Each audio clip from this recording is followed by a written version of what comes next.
ساتھی پوچھتے ہیں کہ زکوٰۃ کے حقدار کون ہیں اور فی سبیل اللہ میں کس کس کو شمار کیا جائے گا؟ بھائی دیکھیے، زکوٰۃ کے حقدار اللہ تبارک و تعالیٰ نے قرآن مجید میں، جیسا کہ اللہ کے رسول صلی اللہ علیہ وسلم نے ارشاد فرمایا کہ اللہ تعالیٰ نے کسی نبی کی رائے کسی شخص کی رائے پر نہیں چھوڑا ہے، اس کو بیان کر دیا ہے۔ جیسا کہ سورہ توبہ میں اللہ تعالیٰ نے فَمِنَ الصِّدْقِ لِلْفُقَرَاءِ وَالْمَسَاكِينِ وَالْعَامِلِينَ عَلَيْهَا وَالْمُؤَلَّفَةِ قُلُوبُهُم، یعنی 8 وہ رکھے ہوئے ہیں اللہ تبارک و تعالیٰ نے۔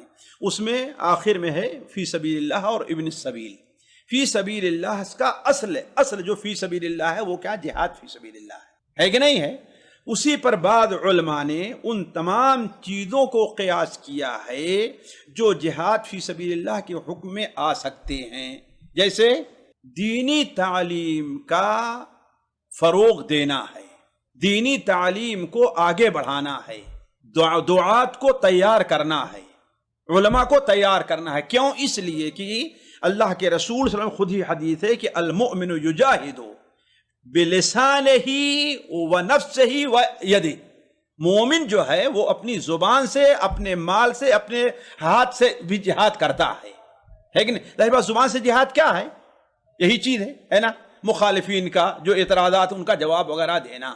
البتہ یہ ہے کہ بعض حدیثیں ایسی آتی ہیں جس سے پتہ چلتا ہے کہ اس میں عموم پایا جا رہا ہے، اس میں عموم پایا جا رہا ہے فی سبیل اللہ میں، یہیں تک نہیں ہے۔ اس لیے کہ وہ عورت جو اللہ کے رسول صلی اللہ علیہ وسلم کے پاس آپ حج کے بعد واپس آئے تو آپ نے ان سے پوچھا کہ تم حج پر میرے ساتھ کیوں نہیں گئی؟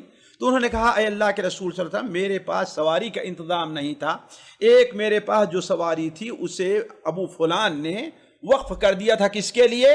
فی سبیل اللہ میں۔ تو آپ نے فرمایا کہ اگر تو اس پر حج کر لیتی تو یہ بھی فی سبیل اللہ میں ہوتا۔ تو اسی لیے بعض علماء جیسے شیخ ابن عثیمین وغیرہ ہیں وہ بھی کہتے ہیں کہ حج بھی فی سبیل اللہ میں ہے، اور بعض علماء جیسے امام شوکانی رحمہ اللہ وغیرہ ہیں، اور یہاں کی جو مکے میں فقہ کمیٹی متعین ہوتی ہے اس میں بھی اکثریت اسی طرف گئی ہے کہ فی سبیل اللہ میں ہر وہ کام ہے جو امت کے عام مصلحت کے لیے اور دین کے عام فائدے کے لیے داخل ہے۔ لیکن ظاہر بات ہے کہ اصل چیز یہ ہے کہ فی سبیل اللہ کیا ہے؟ وہ جہاد فی سبیل اللہ ہے۔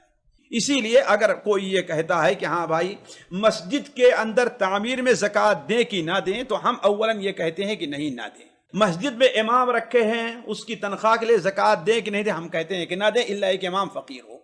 لیکن جہاں صورتحال یہاں پہنچ آئے کہ اب مسجد کا کام رک گیا ہے، چل ہی نہیں پا رہا ہے، کہیں سے اور پیسے کسی کو مسجد کے منتظمین کو نہیں مل رہے ہیں، تو ہم کہتے ہیں کہ ایسی صورت میں ان علماء کے قول پر عمل کرتے ہوئے زکوٰۃ کا پیسہ اس میں لگایا جا سکتا ہے، لیکن اولی مرحلے میں اس میں لگانے سے پرہیز کیا جائے تاکہ اختلاف سے بچ جائے۔ جو مدارس ہیں وہ تعلیم کی جگہ ہے، مدارس ہیں وہ تعلیم دین یہ فی سبیل اللہ میں ہے، لیکن مسجد کی تعمیر یا امامت یہ کیا ہے؟ فی سبیل اللہ میں نہیں۔ اس لیے مدارس سے دعات کو تیار کرنا ہے نا، اسلام کی طرف سے دفاع کرنے والوں کو تیار کرنا ہے۔